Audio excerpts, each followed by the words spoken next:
مجھے خوفزدہ کرنے کی کوشش کر رہے ہیں۔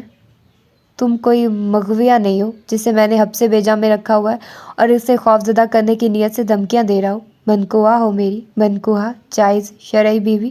اس کو کسی طرح نرم نہ پڑتے دیکھ کر عارف کو بھی اپنا مصالحانہ رویہ ترک کرنا پڑا۔ ہاں، جائز شرعی منکوہا بیوی، اس نے چبا چبا کے جتایا۔ وہ تو میری بہن بھی تھی، اس کا بیچ میں کیا ذکر؟ وہ حیران ہوا۔ ذکر تو ہوگا عارف مصطفیٰ۔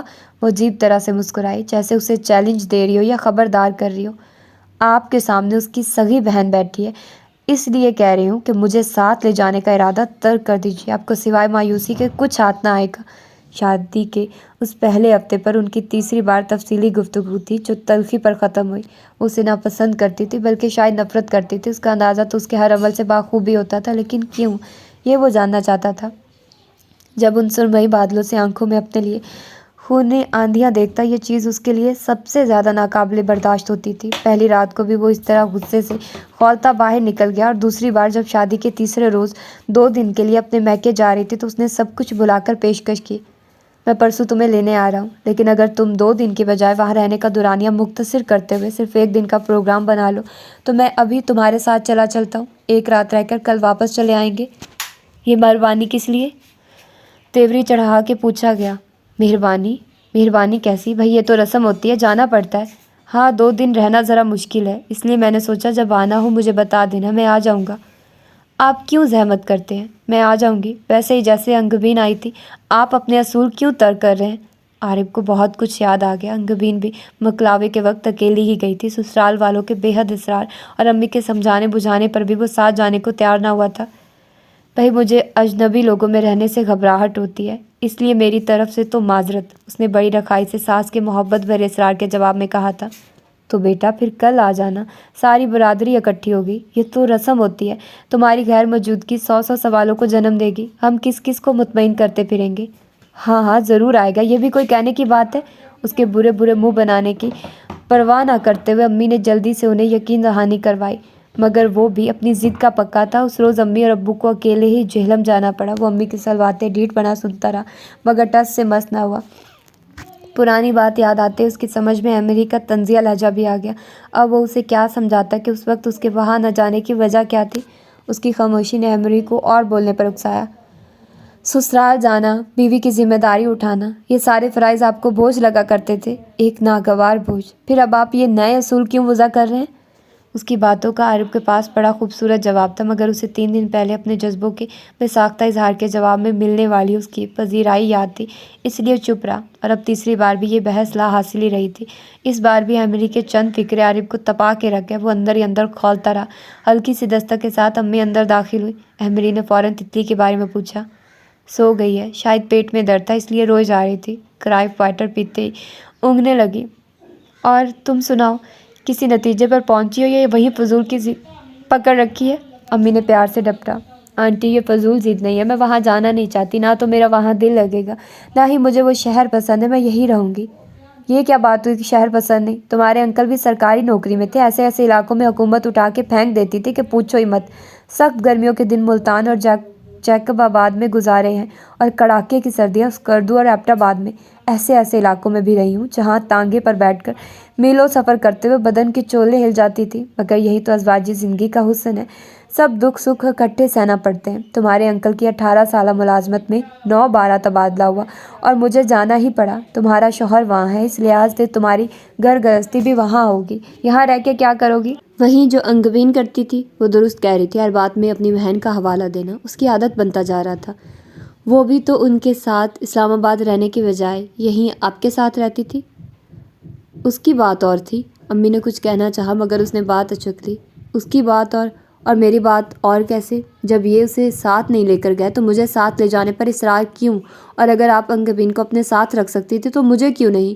اس کے بحث بڑھائے چلے جانے پر انہیں ذرا سی ناگواری محسوس ہوئی، لیکن بظاہر اس کا دل بہلاتے ہوئے مسکرا کے کہا، میں کیوں تم دونوں میں فرق برتنے لگی؟ تم تو اسی کا پرتو ہو۔ مسئلہ یہ نہیں کہ میں تمہیں ساتھ نہیں رکھ سکتی، مسئلہ یہ ہے کہ تم شوہر کا گھر ہوتے ہوئے یہاں کیوں رہو بینا کے ساتھ؟ تو وہی تو میں جاننا چاہتی ہوں کہ آخر وہ بھی تو یہاں رہی ہے، اس کے ساتھ نہ جانے کی وجہ کیا تھی؟ وہ نہ جانے کیا سننا چاہتی تھی۔ امی فوراً کہہ دینا چاہتی تھی کہ اس کے نہ جانے کی وجہ بھی اس کی ضد تھی جو اس وقت تم لیے بیٹھی ہو، مگر مصلحتاً اصل بات چھپا لینا مناسب جانا تاکہ ایمری اپنی ضد میں اور پکی نہ ہو جائے۔ اصل میں وہ اپنی بہو کو ساتھ رکھنے پر قطعی تیار نہ تھی۔ انگبین کی بار تو انہوں نے مجبوراً اس کی مرضی اس لیے چلنے دی کہ خود عارف اسے ساتھ نہیں لے جانا چاہتا تھا، دوسرا ان کا مزاج ایمری سے میل نہیں کھا رہا تھا۔ جب سے وہ ان کی بہو بنی تھی اس کے تیور انہیں اکھڑے اکھڑے لگ رہے تھے۔ وہ نہیں چاہتی تھی کہ اس کے یہاں رہنے سے ساس بہو کے تعلقات میں کوئی بگاڑ پیدا ہو، یہاں تک تتلی کا تعلق تھا۔ اس کے بارے میں وہ مطمئن تھی۔ ایمری بالکل ماں کی طرح اس کی دیکھ بھال کرتی تھی، اس کی تکلیف اور بھوک پر بے چین ہو جایا کرتی۔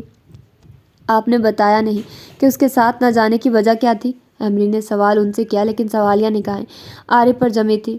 دراصل ان دنوں عارف کی مجبوری تھی، اسے فلیٹ نہیں مل رہا تھا، اس لیے اس نے خود منع کر دیا۔ خود منع کر دیا؟ اس نے پرسوچ انداز میں دہرایا۔ لیکن اب فلیٹ بھی مل چکا ہے، سب کچھ سیٹ کر کے رکھا ہے، اس نے پھر تم کیوں انکار کر رہی ہو؟ امی شاید اور بھی کچھ حربے آزماتی اسے منانے کے لیے، لیکن تتلی کی آواز پر لپک کے اٹھی۔ ایمری بھی ساتھ ہی کھڑی ہوئی۔ آپ بیٹھیے آنٹی، میں دیکھتی ہوں، بھوک لگی ہوگی، فیڈر بنانا ہے؟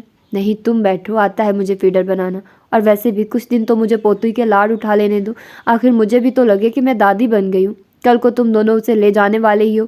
انہوں نے دانستہ جتایا اور وہ کچھ کہہ بھی نہ سکی۔ ایمری پلیز ایک بار پھر سوچ لو۔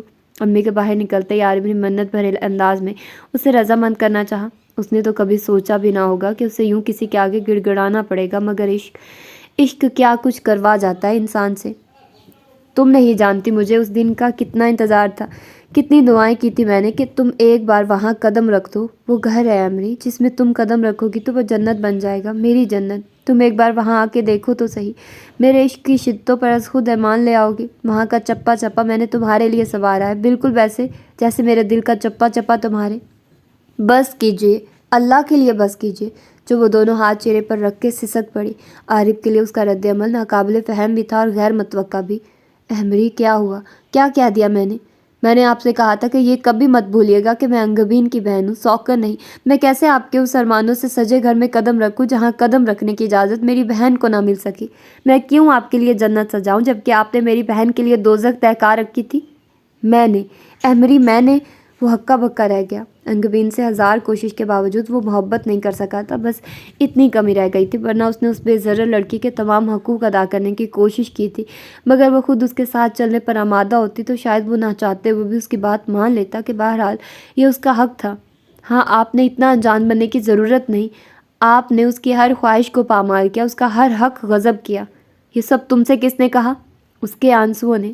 جب میں نے اس کے آنسوؤں کا سبب جاننا چاہا وہ ٹال گئی، لیکن دیکھ لیجیے ابھی آنٹی نے خود اعتراف کیا کہ اسے آپ کے ساتھ جانے کی کتنی خواہش تھی، لیکن آپ اسے اپنے ساتھ رکھنے پر تیار ہی نہیں تھے، اور آپ تیار ہوتے بھی کیوں؟ تم غلط سمجھ رہی ہو، اصل بات یہ نہیں ہے، بلکہ اس نے صفائی دینے کی کوشش کی۔ بس کیجیے، کتنے پردے ڈالیں گے آپ اپنی مکروہ شخصیت پر؟ بکواس بند کرو ایمری۔ یہ طعنہ اس کی برداشت سے باہر تھا۔ اپنے خود ساختہ مفروضوں میں الجھ کر تم میرا نقطہ نظر سننے پر تیار ہی نہیں۔ میں نہیں جانتا کہ اسے کیا غم تھا بھی یا نہیں۔ میں نے اپنی طرف سے پوری کوشش کی تھی کہ وہ جلد از جلد مر جائے، ہے نا، تاکہ آپ کا رستہ صاف ہو۔ ایمری تم میرے بارے میں اتنی غلط سوچ رکھتی ہو۔ وہ دکھ کے مارے ڈھہ گیا۔ اتنی بدگمان ہو مجھ سے؟ میرا یقین کرو، یہ جو تم کہہ رہی ہو میں نے کبھی اس کا تصور بھی نہیں کیا تھا۔ میں تمہیں چاہتا ہوں اور بہت پہلے سے چاہتا آ رہا ہوں، لیکن میں نے کبھی ایسا نہیں سوچا تھا کہ تمہیں یوں بھی پایا جا سکتا ہے۔ جو شخص ایک مقدس رشتے کی پامالی کرتے ہوئے ایک شجرہ ممنوعہ کو چاہنے کی جسارت کر سکتا ہے، وہ اس ناجائز چاہت کے حصول کے لیے کچھ بھی کر سکتا ہے۔ وہ سر تھام کے رہ گیا۔ اوہ ایمری، میں کیسے یقین دلاؤں تمہیں؟ میں جو کہتا ہوں تم اس کا الٹا مطلب نکال لیتی ہو۔ میں کہوں بھی تو کیا؟ وہ ہار مان گیا۔ اپنا آپ دکھا سکتا تھا، میں بھی آگے جا سکتا تھا، لیکن میں مجبور بہت تھا، اسی لیے تو دور بہت تھا۔ فلیٹ کا لاک کھولتے ہوئے خود بخود اس کے لبوں پر مسکراہٹ پھیل گئی اور پھر کچھ سوچ کے لب سہمے ہوئے انداز میں سکڑ گئے۔ بے دلی سے دروازہ کھولنے کے بعد بھی اس نے قدم آگے نہ بڑھایا۔ دروازے کو واہ کرتے ہی اچانک اوپر سے پھولوں کی برسات ہوئی۔ وہ چپ چاپ کھڑا اپنے قدموں سے ذرا آگے گرے پھولوں کو دیکھنے لگا جو کسی اور کی پذیرائی کرنے کے منتظر تھے۔ یہ سارا اہتمام اس نے فون پر ہدایت دے کر اپنے دوست سے کروایا تھا۔ بیڈ روم کے پنکھے پر بھی پھولوں کی پتیاں رکھوائی تھی۔ آن کرتے ہی پھولوں کی پتیاں گرنا شروع ہو جاتی۔ جب اس کے لاکھ سمجھانے اور امی کی بار بار نصیحت کرنے پر بھی وہ آنے پر رضامند نہ ہوئی، تب بھی اس کا دل نہ چاہا فون کر کے یہ سارے انتظامات نہ کروانے کا کہنے کو۔ نہ جانے وہ کیا سوچے۔ یہ خیال آتے ہی وہ رک گیا اور اب بجھے ہوئے دل کے ساتھ کسی دلہن کی طرح سجے فلیٹ کو دیکھنے لگا۔ اس کے بیڈ روم کی تو گویا شان ہی نرالی تھی۔ اس نے ایمری کی دلہن بنی ہوئی لارج تصویر سامان میں سے نکالی اور سامنے کی دیوار پر آویزاں کر دی۔ گویا دلہن کے ماتھے پر ست رنگا ٹیکا سجا دیا، موتیا رنگ کے عروسی لباس میں، ہلکے پھلکے زیورات اور لائٹ سے میک اپ میں بھی وہ غضب ڈھا رہی تھی۔ اس کی آنکھوں کی وسعت بلیک آئی لائنر کی حد بندی میں اور بھی نمایاں ہو رہی تھی۔ لانبی پلکیں اٹھتے اٹھتے جھکی تھی یا شاید دیر تک جھکے رہنے کے بعد دھیرے سے اٹھ رہی تھی۔ جب اس کا یہ پوز کیمرے کی آنکھ میں محفوظ ہوا، وہ سب کچھ بھلائے اسی دلکش منظر کی بھول بھلائیوں میں کھو گیا۔ تایا جان کا اپنی فیملی کے ساتھ اچانک ہی عمرے پر جانے کا پروگرام بن گیا اور انہوں نے اپنے گروپ میں بڑی پھپھو کے ساتھ ساتھ ابو اور امی کو بھی شامل کر لیا۔ عارف کو کچھ امید بندھی، وہ اکیلی وہاں کیسے رہ سکتی تھی۔ اس کی شدت سے خواہش تھی کہ ایک بار وہ یہاں آئے ضرور۔ وہ اسے اتنا پیار دے گا، اتنی محبت لٹائے گا کہ وہ اس کے جذبوں پر ایمان لانے پر مجبور ہو جائے گی۔ لیکن اس کی ساری پلاننگ دھری کی دھری رہ گئی۔ وہ اپنی امی کے ساتھ جہلم جانے کا پروگرام بنائے بیٹھی تھی۔ امی الگ پریشان ہوئی اس کا فیصلہ جان کر۔ کیا اونگی بونگی ہانک رہی ہو میرو؟ وہ اپنی ناگواری چھپا بھی نہ سکی۔ یہ جہلم جانے کی کیا تک ہے بھلا؟ یہ کیا بات ہوئی بہن جی؟ بچیاں کیا میکے نہیں آیا جایا کرتی؟ عارف کی ساس برا مانتے ہوئے بولی۔ ضرور آتی جاتی ہیں، مگر بچیاں اپنے شوہروں کے گھر بھی تو بسایا کرتی ہیں۔ وہ چپ کر گئی۔ کیا کہتی؟ اس معاملے میں بیٹی ان کی ایک سننے پر تیار نہ تھی۔ آنٹی میں شادی کے بعد ایک بار بھی وہاں رہنے نہیں گئی۔ امی آئی ہوئی ہیں، اب ان کے ساتھ چلی جاتی ہوں، بعد میں پتہ نہیں کب موقع ملے۔ آپ کو تو پتہ ہے عارف سسرال جانا پسند نہیں کرتے۔ اس نے عارف کو دیکھتے ہوئے بطور خاص یہ جملہ جتا کر کہا۔ ہفتہ 10 دن رہنے کے بعد میں اسلام آباد چلی جاؤں گی، اس نے تسلی دی۔ حالانکہ اس کا کوئی ارادہ نہیں تھا، مگر وہ ان کی روانگی والے روز کوئی بدمزگی نہیں چاہتی تھی، اس لیے ان کے اطمینان کے لیے وعدہ کر لیا۔ پتہ نہیں انہوں نے یقین کیا یا نہیں، مگر مزید اصرار نہ کیا۔ اور وہ جو دل میں جانے کیا کیا سوچ کر آیا تھا کہ اسے منانے کے لیے یہ کہے گا وہ کہے گا، دل کی دل میں لے کر رہ گیا۔ تم بہت بری ہو ایمری، بہت بری، اس نے چپکے سے گلا کیا۔ وہ انجان بنی، تتلی کو فراق پہناتی رہی، جیسے کچھ سنا ہی نہ ہو۔ اتنی بری ہو کہ تم سے نفرت ہو جانی چاہیے، مگر پتہ نہیں کیوں یہ نفرت کم وقت ہوتی نہیں۔ اتنی بری ہو تم کہ تم سے محبت کے دعوے سے مکر جانا چاہیے، مگر یہ محبت بھی کم وقت مکرتی نہیں۔ اس کے لہجے میں کچھ تھا کہ تتلی کے مخملی گالوں پر بیبی لوشن ملتے ہوئے اس کے ہاتھ کپ کپا اٹھے۔ اس نے نظر اٹھا کے اپنے نزدیک نیم دراز عارف کو دیکھا۔ صرف اس کا لہجہ ہی شکستہ نہیں تھا، بلکہ پورا کا پورا کھنڈر نظر آ رہا تھا۔ ایمری کو اپنے اندر کچھ ٹوٹتا محسوس ہوا۔ کمزور پڑنے کے خوف نے اسے اگلے ہی پل وہاں سے نکلنے پر مجبور کر دیا۔ اسلام آباد سے آتے ہوئے اس نے ایمری کے دل سے تمام قدرتیں مٹا لینے کا جو عزم کیا تھا، وہ اس کی مزید بڑھی ہوئی اجنبیت دیکھ کے اپنے دعوے سے دستبردار ہو گیا۔ اسے نہ اپنے جذبوں کی رسوائی منظور تھی، نہ ہی اپنی محبت کی ذلت۔ وہ چپ چاپ اسے جہلم جاتا دیکھتا رہا۔ باری باری سارے گئے، دریا پار اتارے گئے، ایک دو اپنے جیسے ہی اکھڑ پن میں مارے گئے۔ وہ یہاں آ تو گئی تھی، مگر دل سے بے چینی نہ جا رہی تھی۔ کیا میں نے کچھ غلط کیا؟ اگر نہیں تو پھر یہ اضطراب کس لیے؟ کیوں مجھے ایسا لگ رہا ہے جیسے مجھ سے کوئی جرم ہو گیا ہو، جیسے میں نے کسی کا دل توڑ دیا ہو؟ کیا اس شخص کا دل توڑنا ناجائز نہیں جس نے میری بہن کا دل دکھایا؟ اس نے بڑھتے ہوئے احساس جرم کی پشیمانی کم کرنے کے لیے دلیل دی، مگر جواب میں صرف سناٹا تھا۔ وہ اور گھبرا گئی۔ تم بہت بری ہو ایمری، بہت بری، کسی نے بہت دکھ سے گلا کیا۔ ہاں میں بری ہوں، مگر صرف بروں کے ساتھ۔ تم کون سا اچھے نکلے جس نے نکاح کے بول ادا کرنے کے چند منٹ بعد ہی بددیانتی کا مظاہرہ شروع کر دیا؟ کیا میں بھول سکتی ہوں تمہاری وہ پہلی نظریں جنہوں نے خطرے کا الارم تو تب ہی میرے دل میں بجا ڈالا تھا، مگر ان کا اصل مفہوم مجھے تب پتہ چلا جب شادی کی رات تم نے خود اقرار کیا کہ تم مجھ سے محبت کرتے ہو، آج سے نہیں بلکہ اس وقت سے جب سے تم نے مجھے دیکھا۔ گھن آتی ہے یہ سوچ کر کہ کوئی شخص اس قدر مکروہ اور غلیظ ذہنیت والا بھی ہو سکتا ہے کہ پہلو میں دلہن بٹھا کے کسی اور پر نظریں ڈال رہا ہو، اور وہ کسی اور بھی کوئی غیر نہیں، اس کی منکوحہ کی سگی بہن۔ شاید انگمین سب جان چکی تھی، یہی وجہ تھی کہ اس کے دکھ کی، اسی لیے درد اس کی آنکھوں میں ٹھہرا رہتا تھا۔ کاش ایسا نہ ہوا ہوتا، کاش عارف مصطفیٰ تم نے یہ سب نہ کیا ہوتا تو مجھے اپنی بہن کو دیا ہوا عہد نبھانے میں کتنی سہولت رہتی۔ امی نے تو کہا تھا کہ اگر میری مرضی نہیں تو وہ کوئی زبردستی نہیں کریں گی، مگر میں خود غرضی نہ دکھا سکی۔ تمہیں مجھ سے محبت ہوتی، مگر ایک بیوی کی حیثیت سے، میری بیوی بننے کے بعد، جبکہ تم تو اپنے اس عشق کی داستانیں مجھے سنا رہے تھے جو تمہیں اپنی بیوی کی بہن سے ہوا تھا، اس شرمناک تفصیل کو سننے کے بعد میں کیسے تمہیں قبول کر لوں؟ کمال ہے میرو، تتلی کب سے روئی جا رہی ہے اور تم نہ جانے کن خیالوں میں گم ہو۔ امی نے اس کے خیالات کا تسلسل توڑ دیا۔ سوری امی، مجھے پتہ ہی نہیں چلا۔ وہ نادم ہو کے ان کی گود میں مچلتی تتلی کو لینے لگی۔ وہ کچھ دیر کھڑی اسے تتلی کو ٹہلاتے چپ کراتے دیکھتی رہی۔ پتہ نہیں کیوں میرو، مگر مجھے لگتا ہے کہ جیسے کسی عجلت بھرے جذباتی فیصلے نے تمہیں مشکل میں ڈال رکھا ہے۔ کہیں اب تم اپنے فیصلے پر پچھتا تو نہیں رہی ہو؟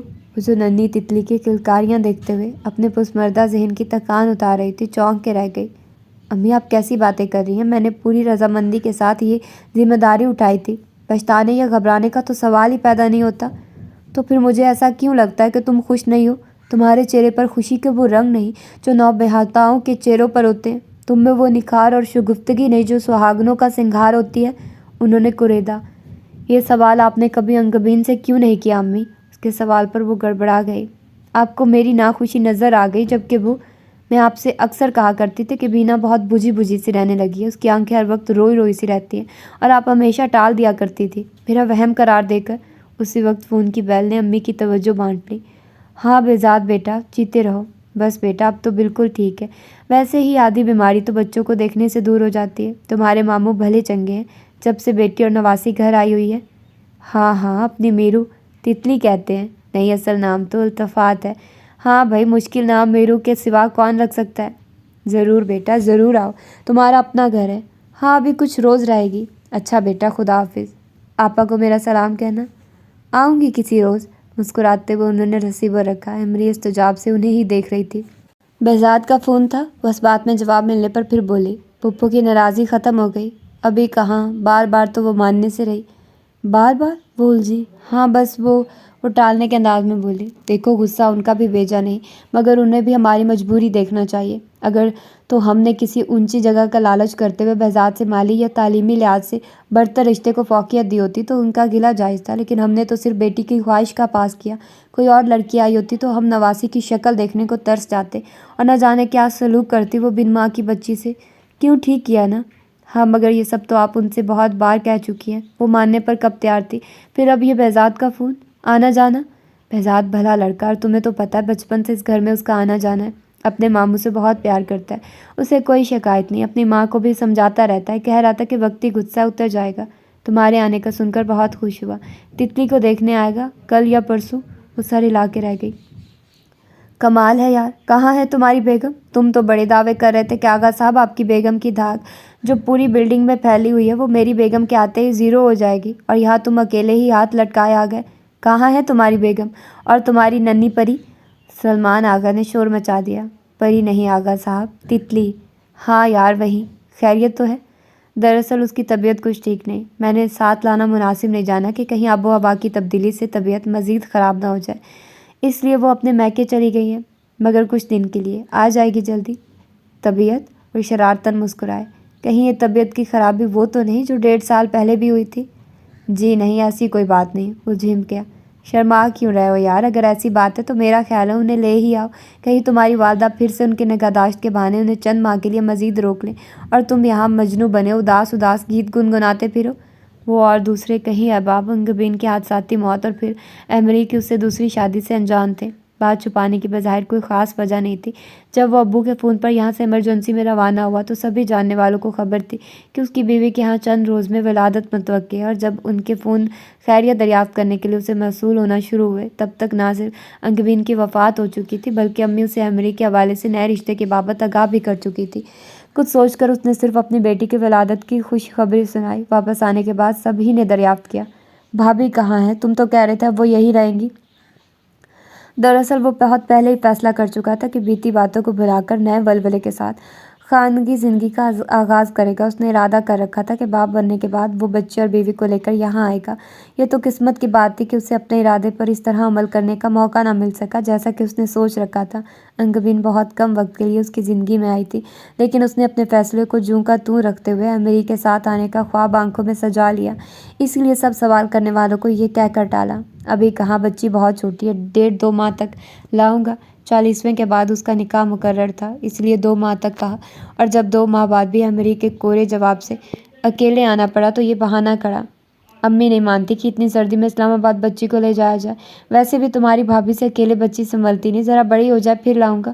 اور اس بار آغا صاحب کے استفار پر اس نے ایمری کی خراب طبیعت کا بتا کر جو جواب سنا وہ اسے بہت کچھ سوچنے پر مجبور کر گیا۔ میرو،